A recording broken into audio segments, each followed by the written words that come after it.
Taylor, how do you look back on the North Carolina game? I feel like there's a lot of self-inflicted wounds. Obviously, great team. They capitalized on a lot of our mistakes, but we knew that we didn't play our best. So this week is all about just getting better and just being able to put forward the mistakes that we made last game and correct them for this game.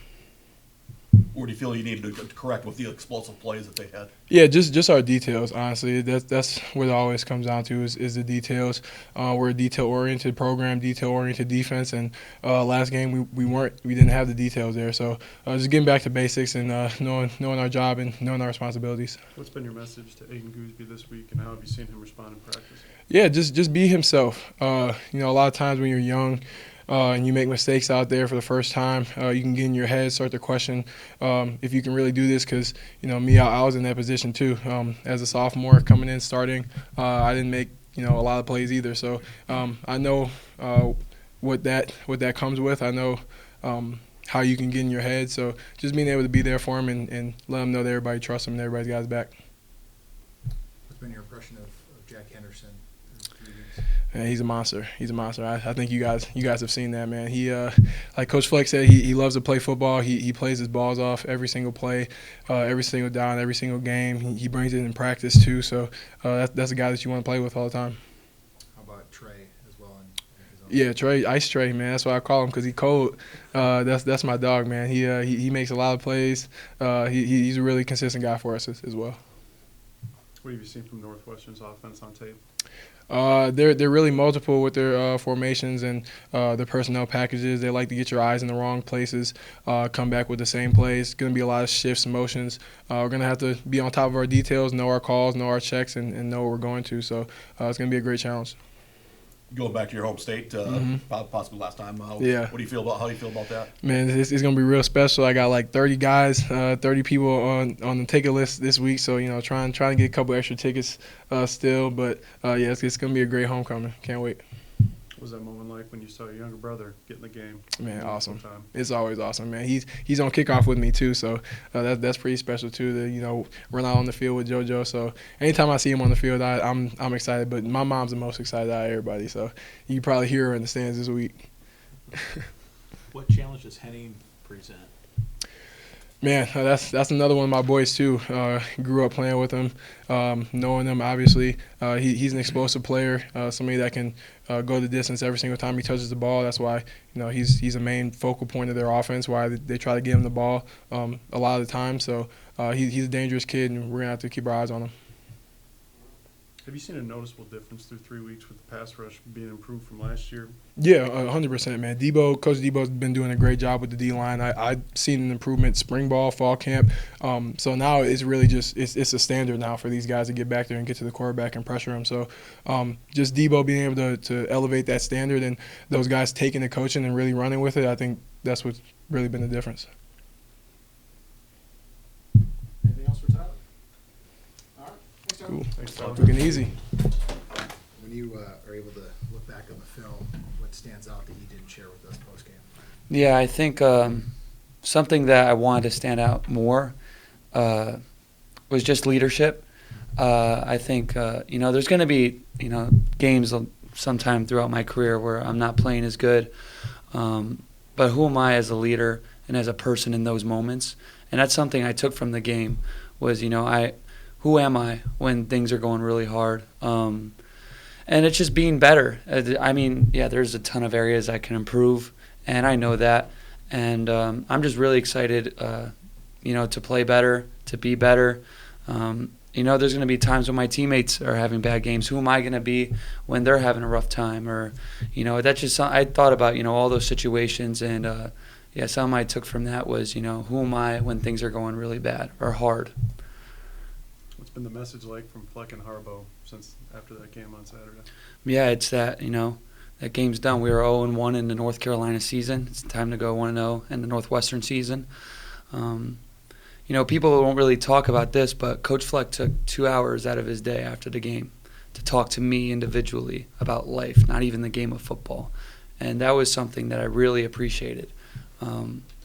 just there, just being, a good person. He had every right to talk to me about the game and talk about, things that I messed up, because I know I messed up a lot of things. But he took 2 hours out of his day to just talk to me as a person, as a friend, as a coach, and as another father figure. And I thought that was really special to me, because that just shows who he is as a coach and as a person.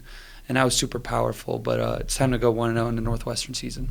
That was on Sunday? Yeah. Yeah. What sort of topics are you guys talking about if it's not football? Yeah, it's just like in those moments, there's going to be times in my life where I face much more challenging obstacles. And something he's really harped on with me is my leadership. And I'm going to have to bring those qualities from football into real life one day, because one day I'm going to have to hang up the cleats, and football is going to be done for me, hopefully later rather than sooner. But we just hit on, life's challenges, the good times and the hard times. And that was just super special to me. And, same with Coach Harbaugh. So PJ has talked about how you usually look pretty sharp in practice. How do you get that to the game? How do you translate that, I guess? Yeah, it's just keeping the routine the same thing, keeping the goal the same goal, not letting the moment get too big, which, I never done. It just, had to be, just preparation, prepare better. You can never prepare enough, I don't think. That's something I really believe in, and that's something I'm working on. And just being a warrior, I think, is something I also just bring out my true self, and I think that'll go a long way. What's the biggest thing you got to do from last Saturday to this Saturday to really get the ball placement where it needs to be? I think I just got to be me. I think I was trying to do too much. My fundamentals were, not as good. I was throwing off balance a lot of times when I didn't need to. I need to trust what's going on around me. And, the coaches put an excellent game plan together. I didn't execute it as well as I needed to win that game. And that's something I took very seriously. I just need to execute. I need to be me. I need to trust the guys around me. Being more fundamentally sound will put the ball in the right places, I think. That's, something I've harped on this week with myself, was just be more fundamentally sound. And the coaches say the same thing. We saw post-game how hard you were on yourself. Yeah. Why is that something that you try to do and kind of take the ownership to that kind of level where it's not just the collective, but you put it on your own shoulders so much? Yeah, I think that's just because that's just how I am. That's how, as a leader and as a man, I've always viewed myself as, when the game's on the line, are you going to make the play? And I didn't make the play. That's why I'm so hard on myself. I didn't make the plays that I make every day. And 9 out of 10 times I make those plays, and then the one time happened in, our biggest game at that moment, because it was the next game. I'm extremely hard on myself. I think that's a good and a hard thing, because, after, being so hard on myself, I look at everything. I look at all the things I did good and then all the things I did bad and what I need to improve on. And like I mentioned, leadership, obviously, accuracy, my fundamentals. And that's just going to make me a better player and a better person. Like I said before, it's going to translate into life. And I think being hard on yourself is really good. It's good for me, and it's good for my teammates, because my teammates see that I'm working. I'm a workhorse. I'm going to be doing everything in my power to change, because I have to change. So that's it. Yeah. What's it like having Tanner Morgan back in the building? It's awesome. I mean, I can't wait to see what he's going to do with his coaching career. I know he's really excited about that. He means a lot to me. He's done a lot for me in my life, a ton of things for me throughout these last 3 years. He's a special person. He's got a great heart, and he's left a big impact in the state. I mean, people love him. I love him. I could call him one of my closest friends. He's been with me in some very dark times and some very good times, and he's helped me in my good times. And that's something you don't see from a lot of people. When I was playing last year, he was there with me. He was like, "Hey, you want to watch?" I mean, after the Iowa game, he's like, "Hey, let's watch film together. Get you ready for Wisconsin." And it's like, man, that's a special person. I'm just really glad to have him back and have his personality back in the building as a coach. Did he say anything specific to you about getting past the game and looking ahead? I mean, there's only so much he can really say to me, but it was just, this isn't going to be the last time move forward. Kept it real short. And that was really it. What's been your impression of Northwestern on tape? Yeah, I think they're really connected. I think they're a connected group of guys. It reminds me a lot of our team here. Like, we're all so connected, and I think Northwestern's players, you see it on film. They're really connected. They're celebrating after a great play with each other. They play for each other, just like we do, and they respond to everything. No matter what's thrown at them, they respond. And I think they're a really connected team with a great coaching staff. Is Corniciones doing the Friday dinner before? Or? I don't know. Honestly, I don't know. That's a good question.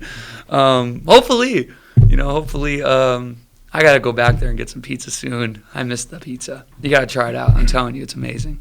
Yeah, honestly, I have no idea. I miss the pizza there, though. Anything else for Ethan? Did they recruit you much?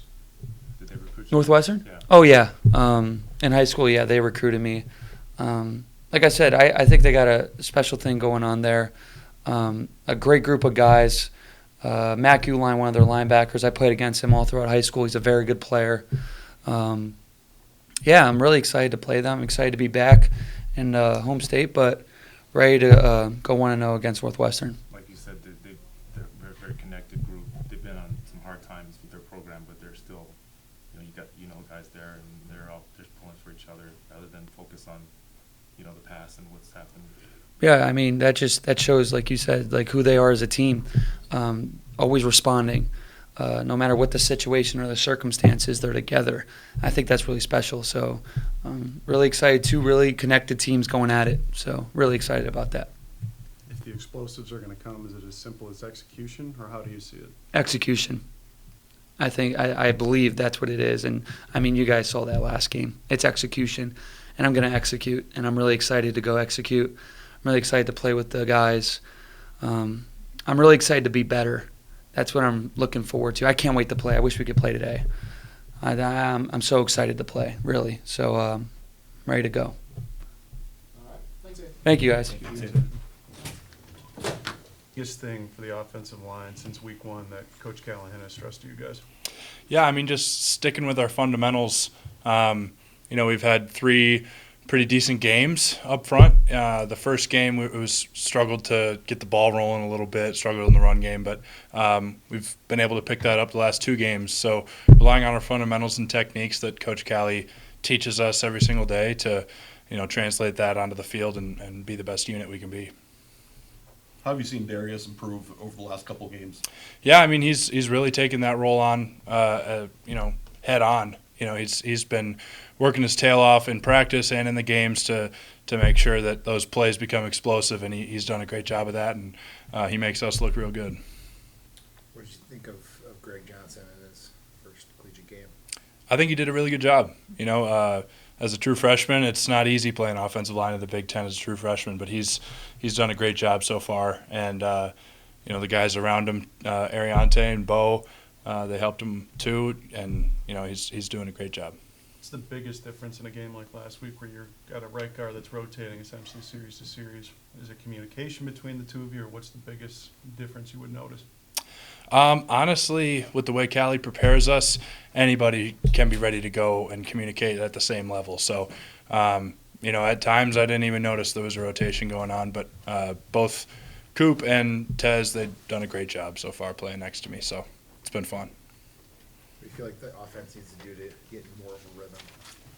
I think just trusting each other, relying on our techniques and fundamentals, and we know we're good enough to compete with anybody. And there were times we left stuff on the table last week and in prior weeks. So we've done a good job so far, but we're not clicking on all cylinders yet. And I think just we go back to our fundamentals, everything that's taught to us, and we'll be even more explosive.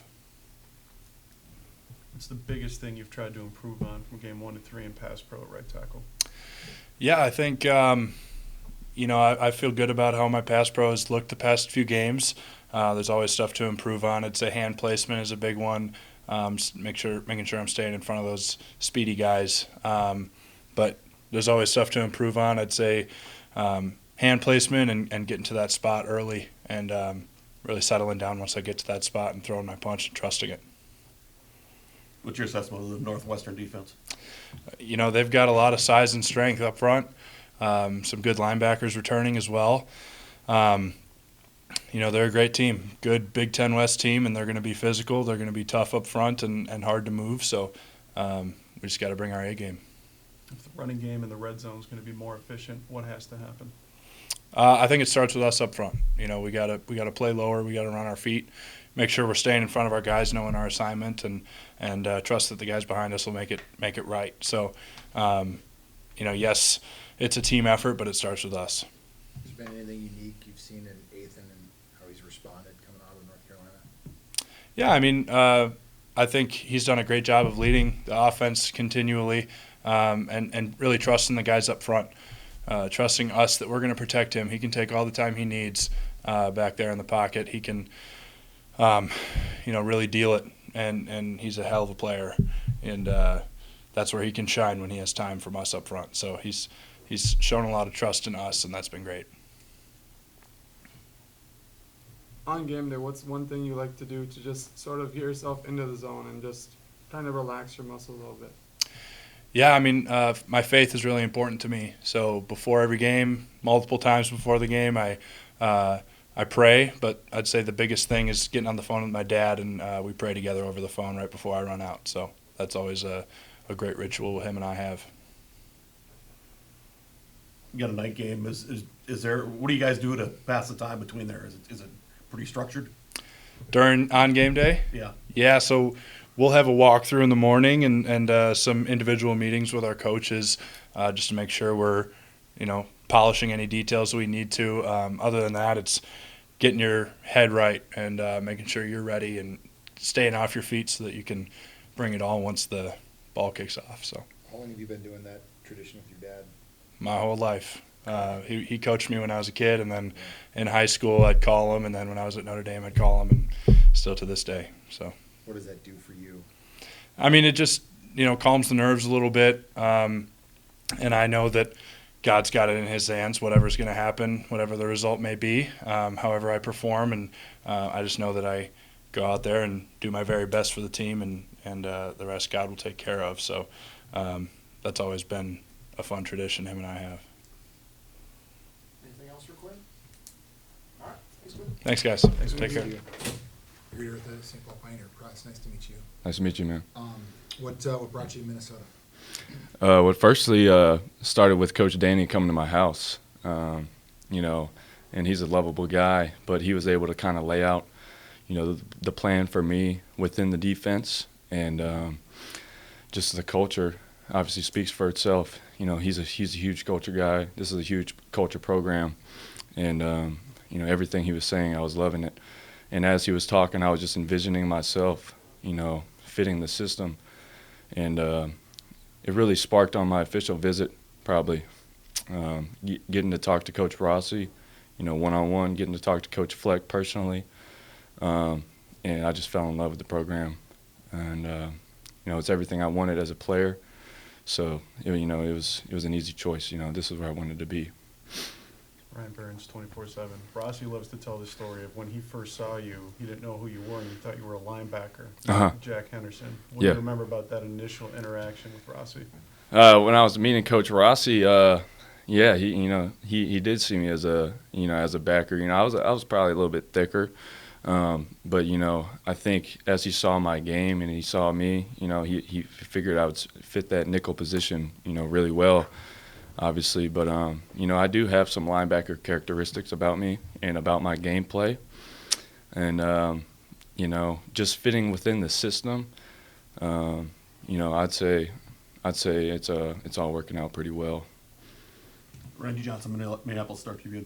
What's it been like getting acclimated to Minnesota? Anything surprise you? Or? Oh yeah, of course. I got here in January, and so you could see, you know, coming from Louisiana. When the plane landed, you know, there was already snow on the ground. There was ice on the ground, everything. You know, prior to that, I hadn't seen snow in 7 years. So, you know, the whole weather, obviously there was a little acclimation with that. But, you know, in the wintertime, if you layer up, you'll be fine. But, I mean, other than that, prior to coming here, I hadn't really been away from home all that much. So I'd say a big change was just, being independent. But I mean, there's so many resources here, and I'd say the transition was so smooth. Thankful to all those resources, and the love and care that we have in our facility. So I mean, there might have been a rough bump for maybe the first week or two, but after that, I mean, I was rolling, wheels on the ground. Is Cajun food your favorite? Yes, it is. I grew up around it, and not only that is my parents, my dad specifically, he was always the one making the Cajun food. When people would come over, he was the one making the jambalaya. He was making the gumbo, crawfish boils. He was the one hosting the boils. So, just getting to grow up around that, you learn to love it, and you learn to love good food. And it definitely, even now, it just brings me closer to home. Have you found any good stuff? Oh, yeah. I think Shake Shack's probably the only place I'd say that's nearby that has kind of that Cajun spark. They don't have any gumbo on their menu, but I did try their jambalaya. It's really good. The lobster rolls, awesome. I know Coach Fleck loves the lobster rolls. I could have probably ate about 5 or 6 of them the other night. But, Shake Shack is a place to go. But honestly, thankfully, my girlfriend, she's a very good cook, and she made a huge pot of gumbo last week. And so I've been eating on that, and just ran out, actually. So, it's always nice to have because it truly does bring me that much closer to home. Every bite, it's like it just feels like home to me, So it's great. What's been the biggest difference you've noticed through 3 games of Power 5 versus the FCS? What I would say is the preparation. The preparation for sure. It's just the hours, and you have to love it, because no one's really making you do it. I mean, yeah, sure, we have required hours in the facility, but if you really want to, stand out, so to speak, it's the preparation, and just the hours and watching film study, getting around the guys, doing some extra unrequired work. I'd say is the biggest difference so far that I've noticed. Because at the end of the day, football is football, and we definitely got some bigger guys in the Big Ten, specifically at this level. But the preparation, I would say, is the biggest change for me. Can you walk us through your interception? Oh, yeah. So on that specific play, they shot the back out, and I can't in that specific coverage, I couldn't get out leveraged by the running back. And typically when they throw a back out in the flat, there's always something behind you. And so Coach Rossi always says not to take the cheese. So I kind of played it top down, and Drake May wanted the 7 route right behind me, and I just went up and got it when the ball was in the air. Did it mean anything more just knowing who it was against? Not at the time, not during the game, I would say, because honestly, it was a routine. It was kind of a routine play there. But after, of course, you want. It's kind of like a pat on the back to say, that's a big time. That's a big time player, And but no, not at the moment, Yeah, Andrew Cornelius with Minnesota Daily. I just want to ask about, so you're a part of one of the best secondaries in college football right now, 6 interceptions the first 3 weeks. Mm-hmm. How have you guys gelled? And Trevon Jones, obviously a transfer, and then Mm-hmm. with Nubin and Wally. I think it's just, especially with the transfers like Trey, in each room specifically, there's veteran guys that are leading the charge, so to speak, when the coaches aren't around. So, Wally and Trey have gotten really close, obviously. And Wally's a veteran. He knows the defense like the back of his hand. In my room I have Tyler Nubin, great player, and he also knows the defense like the back of his hand. So, just getting around those guys, and, they really are good teachers and leaders too. So I think with that transition has helped us the most, just having those veteran guys around when coach isn't around, to teach you some extra level 4, level 5 things, so to speak. What gave you confidence that you could make the jump from FCS to Big Ten? Can you repeat that? Sorry, what gave you confidence that you could make the jump from FCS? I think after 2 years at the FCS level, I thought I thought personally I had hit a ceiling, and I just wanted more as a player, as a person, and that's when I really started thinking, hey man, you know, I think you can play at the next level. So really it was a leap of faith in a sense, but I did have that confidence behind my game and, you know, behind my person that I could do it. And, you know, it's awesome to see that it's paid off. Anything else for Jack? All right, thanks, Jack. Thank you all. Thank you. Appreciate it.